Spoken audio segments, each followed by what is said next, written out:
YCP హయాంలో రుషికొండపై 58 గదులు హరిత రిసార్ట్ ను కుళ్లగొట్టి ప్యాలెస్ నిర్మించారని ఏపీ మంత్రి కందుల దుర్గేష్ అన్నారు. ఉన్నవాటి కంటే అద్భుతమైన రిసార్ట్స్ కడతామని చెప్పి చివరికి సీఎం నివాసం కోసం అని తెలిపారని వివరించారు. శాసనమండలిలో రుషికొండ ప్యాలెస్ పై జరిగిన చర్చల్లో ఆయన మాట్లాడారు. ప్రజల డబ్బుతో ఇలాంటి విలాసాలు చేస్తామంటే ఎవరు అంగీకరించారన్నారు. మరో మంత్రి అచ్చెన్నాయుడు మాట్లాడుతూ ప్యాలెస్ల నిర్మాణ సమయంలో ఎవరిని ఆ దరిదాపులకు కూడా రానియలేదని గుర్తు చేశారు. కళ్ల ముందు ఇంత డబ్బు దోపిడీ జరిగితే ఊరుకోవాలా అని నిలదీశారు.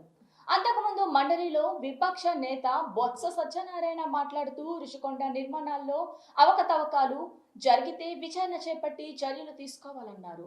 నష్టం కలిగించారు. ఇక్కడ అధ్యక్ష విశాఖపట్నం రుషికొండ బీచ్ అనేది అది పూర్తిగా మనకి బ్లూ ఫ్లాగ్ బీచ్ అధ్యక్ష. మొత్తం రాష్ట్రంలో ఉన్నటువంటి అన్ని బీచ్ల్లోనూ బ్లూ ఫ్లాగ్ బీచ్ ఏదైనా ఉందంటే అది రుషికొండ బీచ్ అధ్యక్ష.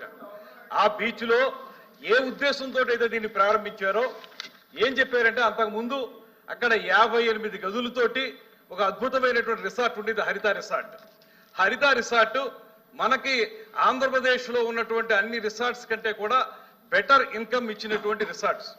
ఒక సంవత్సరంలో 7 కోట్ల నుంచి 16 కోట్ల వరకు ఆదాయం ఇచ్చినటువంటి రిసార్ట్స్ అవి డిమాలిష్ చేశారు. అన్ని అద్భుతంగా ఉండగానే అవి డిమాలిష్ చేసేటప్పుడు వారు చెప్పిన మాట ఏంటంటే ఇంతకంటే అద్భుతమైన రిసార్ట్స్ కడతాం, ఇంతకంటే ఎక్కువ మందికి ఉపయోగంలోకి తీసుకొస్తాం